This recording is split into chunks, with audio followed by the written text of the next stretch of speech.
ఈరోజు ప్రధాన పత్రికల్లో చదరపు అడుగు రూపాయన్నర అంటే రూ. 1.5 అనే హెడ్డింగ్ కనిపించగానే విశాఖ విజయవాడ నడిబొడ్డున చంద్రబాబు నాయుడు గారి సర్కార్ లులు గ్రూపుకు రూపాయి చదరపు అడుగుకే స్థలాలు ఇస్తున్నారు అని చెప్పి హెడ్డింగ్ చూడగానే అబ్బా చంద్రబాబు సార్ ఎంత మంచోళ్ళు, అక్కడ వేరే వాళ్ళు కొనాలంటే ఏమో అది వందల వేల కోట్లు అవుతుంది, వీళ్ళకేమో పాపం అంతా అయినా కనుక రూపాయలకే ఇచ్చేస్తున్నారు. చదరపడకు రూపాయన్నారంట, అంతా కలిపిన లక్షలు అవుతుంది. చంద్రబాబు సార్ లాంటి మంచి వాళ్ళు ప్రభుత్వాన్ని నడపాలి. ఇట్లా విశాఖ విజయవాడ నడిబొడ్డున కూడా రూపాయన్నరకి ఇస్తారని చెప్పి అనిపించింది. నిజంగానే గ్రేట్లేండి బాబు గారు.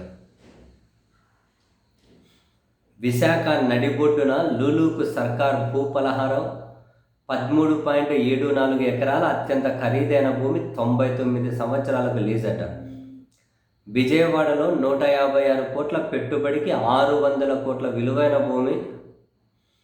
ఏపీఎస్ఆర్టీసీకి చెందిన 4.15 ఎకరాలు ఇదే లులుకు 99 ఏళ్లకు అప్పగింత. ఇందుకు ప్రత్యామ్నాయంగా ఆర్టీసీకి మరో చోట భూమి అట. అబ్బా, ఇందుకు ఆడున్న తీసేసి వేరే చోట ఎందుకు?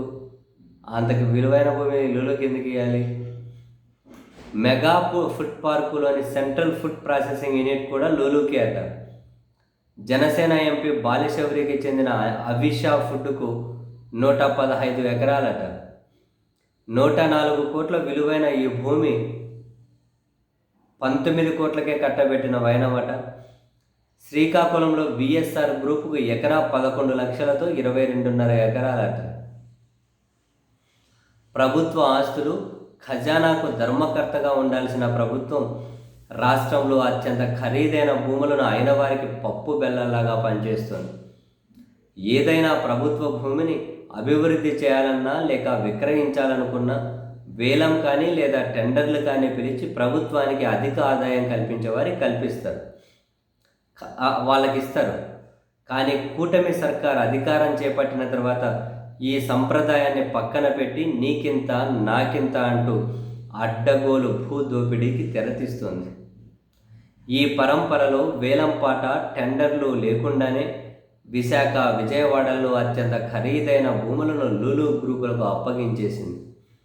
ఇంటర్నేషనల్ షాపింగ్ మాల్స్ పేరిట అబుదాబి కేంద్రంగా పనిచేస్తున్న లులు గ్రూపులకు విశాఖలో వాల్తేరు అర్బన్ పార్క్ వద్ద ఆర్కే బీచ్ ఎదురుగా ఉన్న అత్యంత ఖరీదైన 13.74 ఎకరాలు 99 సంవత్సరాలకు లీజులకు ఇస్తూ పరిశ్రమల శాఖ కార్యదర్శి యువరాజ్ ఆదివారం ఉత్తర్వులు జారీ చేశారట.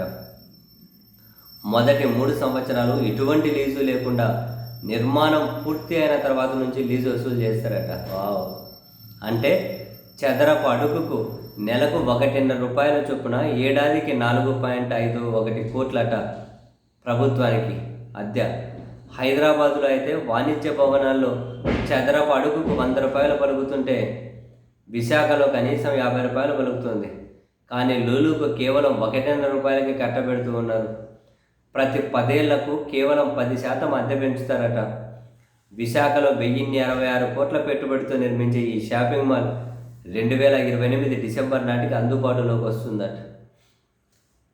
680 కోట్ల విలువైన భూమిని లులుకు అడ్డగోలుగా ఇవ్వడాన్ని గత ప్రభుత్వం వ్యతిరేకిస్తూ ఒప్పందాన్ని రద్దు చేసి భూమిని విశాఖ విఎంఆర్డీఏకి అప్పగించింది.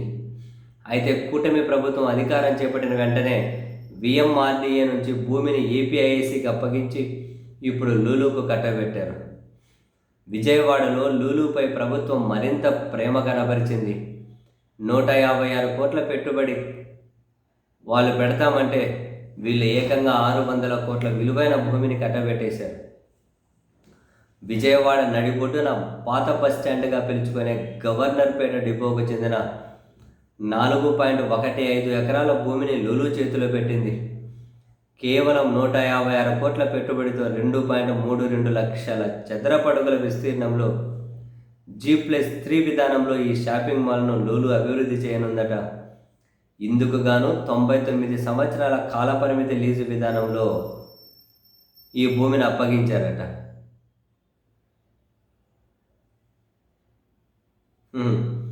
ఇవే కాకుండా మల్లపల్లి మెగా ఫుడ్ పార్కులోని సెంట్రల్ ఫుడ్ ప్రాసెసింగ్ యూనిట్ను దీన్ని కూడా లూలుకు అప్పగించేస్తున్నట్లు ఉత్తర్వులు అయితే పేర్కొన్నారట.